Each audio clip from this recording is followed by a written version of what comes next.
తిరుచానూరు శ్రీ పద్మావతి అమ్మవారి కార్తీక బ్రహ్మోత్సవాల సందర్భంగా బ్రహ్మోత్సవాల వాహన సేవలలో అమ్మవారికి అత్యంత ఇష్టమైన గజవాహనం రోజున అమ్మవారి వాహన సేవకు అలంకరించేందుకు చెన్నై హిందూ ధర్మార్థ సమితి ట్రస్ట్ ఆర్గనైజింగ్ కార్యదర్శి ఆర్ఆర్ గోపాల్జీ ఆధ్వర్యంలో 5 గొడుగులను అమ్మవారికి కానుకగా అందజేశారు. ఈ సందర్భంగా ఆలయం వెలుపల తనను కలిసిన మీడియా ప్రతినిధులతో చెన్నై హిందూ ధర్మార్థ సమితి ట్రస్ట్ ఆర్గనైజింగ్ కార్యదర్శి ఆర్ఆర్ గోపాల్జీ మాట్లాడుతూ గత కొన్ని సంవత్సరాలుగా తిరుమల శ్రీవారి బ్రహ్మోత్సవాల్లో గరుడ వాహనం రోజున అలాగే తిరుచానూరు పద్మావతి అమ్మవారి బ్రహ్మోత్సవాలలో గజవాహనం రోజున గొడుగులు సమర్పించడం ఆనవాయితీగా వస్తుందని తెలిపారు. ఈ గొడుగులను ఆలయ డిప్యూటీ ఈవో గోవిందరాజన్ కు అందజేస్తారు. ఈ సందర్భంగా ఆలయ అధికారులు వారికి ప్రత్యేక దర్శనం ఏర్పాట్లు చేసి అమ్మవారి తీర్థ ప్రసాదాలు అందజేశారు. ఈ కార్యక్రమంలో ఆలయ అధికారులు ఏఈఓ దేవరాజులు, సూపరింటెండెంట్ రమేష్, అజితం ఇన్స్పెక్టర్ చలపతి, వాహనం కీపర్ సుభాష్కర్, ప్రసాదల ఇన్స్పెక్టర్ సుబ్బరాయుడు, ఆలయ అర్చకులు పాల్గొన్నారు.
திருப்பதியில் நடக்கக்கூடிய பிரம்மோற்சவத்தில் கருட சேவைக்கு இந்து தர்மார்த்த சமிதி ட்ரஸ்டின் சார்பாக 11 திருக்கொடைகள்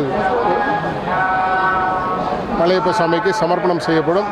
அதே போல் கார்த்திகா பிரம்மோற்சவில் கஜவாகனத்தை முன்னிட்டு தாயாருக்கு 5 கொடைகள் என்று சமர்ப்பணம் செய்யப்பட்டது.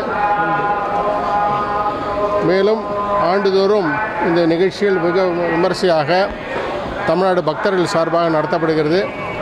இந்த நிகழ்ச்சிக்கு திருப்பதி தேவஸ்தானம் முழு ஒத்துழைப்பு கொடுக்கிறது. Chairman, executive officer, additional executive officer மற்ற அனைவருக்கும் என்னோட பாராட்டுகளையும் வாழ்த்துக்களையும் சொல்லிக் கொள்கிறேன்.